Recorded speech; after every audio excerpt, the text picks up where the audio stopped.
நாளை தினம் மகா சங்கடகர சதுர்த்தி. விநாயகரை மனசார நினைத்து வீட்டில் பூஜை அறையில் விளக்கேற்றி அருகம்புல் விநாயகருக்கு சாத்தி அவங்களுக்கு இந்த 2 பொருளை மறக்காமல் வைத்து வழிபாடு செய்யும் பொழுது ஓம் பிள்ளையார்பட்டி விநாயகரை போற்றி போற்றுங்கிற இந்த மந்திரத்தை சொல்லுங்கள். கடன் பிரச்சனையில் சிக்கி தவிக்கிறவங்க நாளைய தினம் மறக்காமல் உளுந்தும் கொள்ளுவும் வாங்குங்க.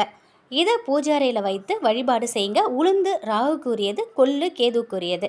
இந்த பொருளை வாங்கி சின்ன சின்ன கிண்ணத்தில் கொட்டி பூஜை அறையில் பிள்ளையாருக்கு முன்னாடி வச்சு வழிபாடு செய்யுங்க. ராகு கேது பகவானால் உங்களுக்கு வரக்கூடிய அனைத்து கஷ்டங்களும் கடன் சுமையும் நிவர்த்தி ஆகும். அது மட்டும் இல்லை, நாளைய தினம் வியாழக்கிழமையோடு வரதுனால கிழங்கு மஞ்சள் தூள், மஞ்சள் நிற பூக்கள் அல்லது கொண்டக்கடலை இதையுமே நீங்கள் வாங்கி வைத்து நீங்கள் வழிபாடு செய்யலாம். இப்படி வழிபாடு செய்யும் பொழுது கட்டாயம் விநாயகரோட முழு அருளும் நமக்கு கிடைக்கும். நமக்கு இருக்கக்கூடிய அனைத்து கஷ்டங்களும் தீரும்.